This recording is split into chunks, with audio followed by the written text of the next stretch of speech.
Live from Saskatchewan, this is The Sask Show with Lindsay May. 1, 2, 3.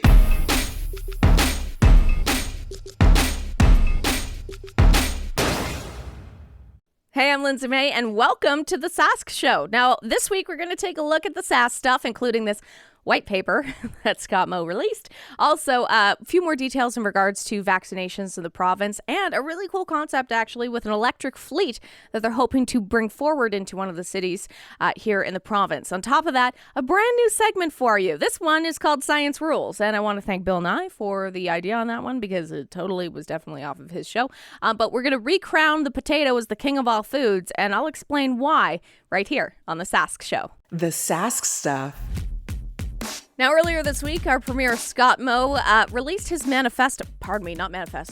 white paper detailing how he plans on protecting Saskatchewan's people's jobs and businesses from federal intrusion. The title of this paper, Drawing the Line, Defending Saskatchewan's Economic Autonomy. In it, it does detail how 9 different federal policies could cost us the tune of $111 billion by 2035. Now, immediately following that presentation of the paper, he made another one. This time, it was to the president and CEO of the Canadian Association for Petroleum Producers.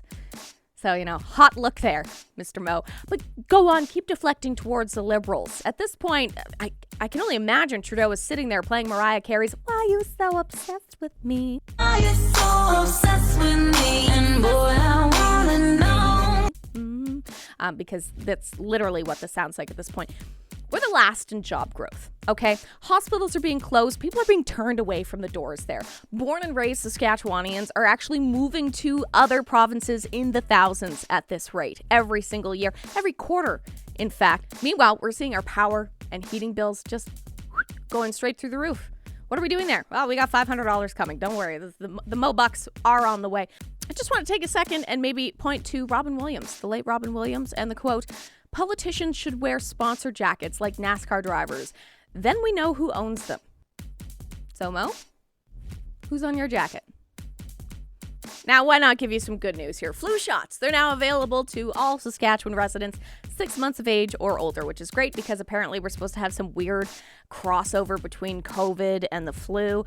So you might want to get vaccinated for both at this rate. You can make your appointments at health clinics, pharmacies, anywhere where you might normally get vaccinated at this rate, and you can make appointments as well. The cool thing is that now the Pfizer bivalent vaccine is also going to be available to people ages 12 and up. So you can get those vaccines at the same time as getting your flu shot. So get a double dose, both arms. They won't be working very well, and they'll kind of be hanging down at your sides, but at least you'll be vaccinated to the tits. And finally, Regina just released its first electric fleet of vehicles for some of the municipal vehicles that they have here in the city.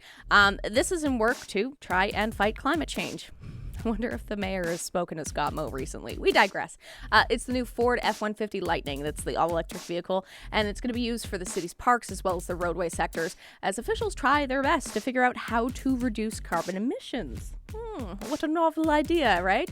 The goal is actually for 80% of the vehicles to be electric by 2025, which is an outstanding goal. And the city is going to start electrifying its entire fleet in 2024 and start purchasing those medium and heavy duty trucks in hopes to have either electric or the hydrogen fuel cell vehicles by 2035. So shout out to the city and the mayor and everyone who made this possible. And what a concept. Maybe try and protect our environment. She's the friend you should never sit next to at a funeral. You're listening to The Sask Show with your host, Lindsay May.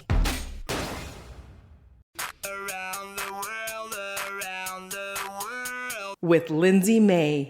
And once again, some of the biggest news around the world involves Canada and Hockey Canada. Unfortunate, but true, as we're watching the entire board of directors step down, and that includes their chief executive officer, Scott Smith. It took him a while to get to this point, you think? Well, it's because all the sponsors walked away from them. So let's dive into the history as to why we're seeing an entire new board having to come on and where this all stems from with the Hockey Canada scandal. Back in 2018, Hockey Canada had to make a settlement with a woman who was accusing a World Junior Hockey Team member of sexual assault. And then a little bit more digging was done, and they found out actually that there was a national equity fund that was being used for the past many years to hush a lot of apparent accusations of sexual assault. And they said, uh-oh, we're in a bit of trouble now because people have found out about our hush fund, and people aren't loving that. Now, after this was found out, a lot of sponsors started dropping.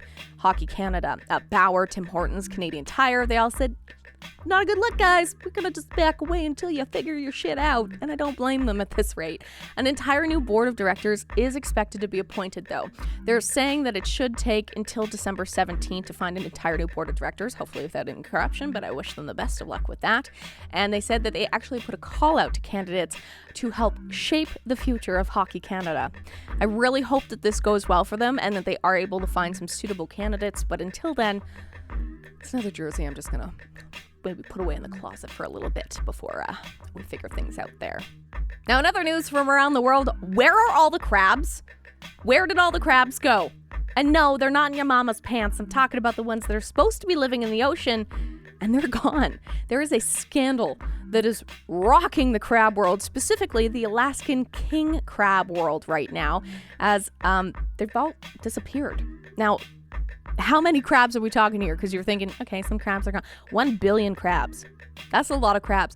That's like taking 90% of the population of the Alaskan king crabs and destroying them in 2 years. 90% gone in 2 years' time. So, of course, there's an investigation.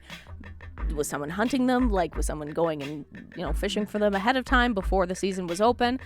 But some scientists are diving into this as well, and they have a leading theory on this.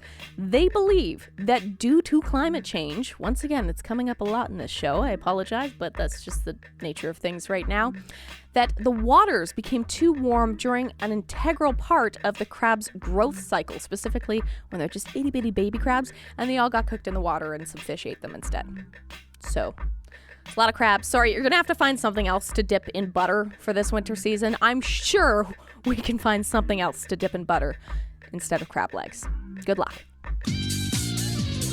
Science rules. Now, welcome to a brand new segment we like to call Science Rules, because science does rule. It's really cool. And specifically, this one is about the potato. Now, not only can you boil them, mash them, put them in a stew. Yes, I know, I'm dropping quotes here left, right, and center. They remain the king of all foods. One of the most diverse foods that you can find. And now we're giving it a big round of applause for it being an incredible healer. Some European scientists recently discovered some antifungal properties in diseased potatoes. Now, before you're like, wait a second, diseased potatoes, we don't want that. This is amazing science. These European scientists found that these diseased potatoes actually act against fungal disease, which can stop dangerous infections. It can stop fungal infections in both plants and humans.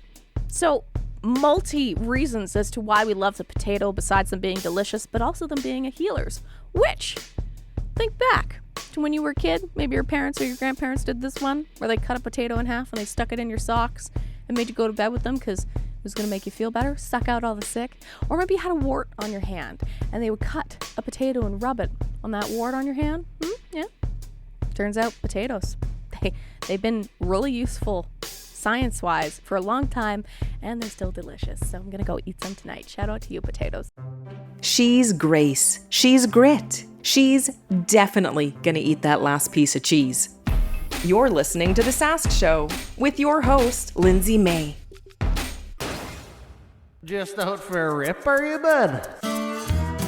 Now, there's always great events that are happening in our province, and one that can get multiple uses out of that Halloween costume that you bought for your kid and squeeze them into, but they won't fit into it next year.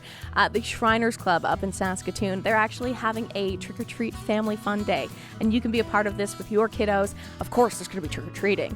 There's going to be some local crafters as well, different activities for the kids to get involved with, some face painting, and there will be puppies, okay? So not only could you go home with a little bit of a stomachache from all the candy that you're eating, you could wind up with a puppy because Hannah's Haven Pet Rescue is going to be there. This is on Sunday, October 23rd, so if you want to bring the entire family down and get dressed up, why not go to the Shriners Club in Saskatoon for their trick-or-treat family day?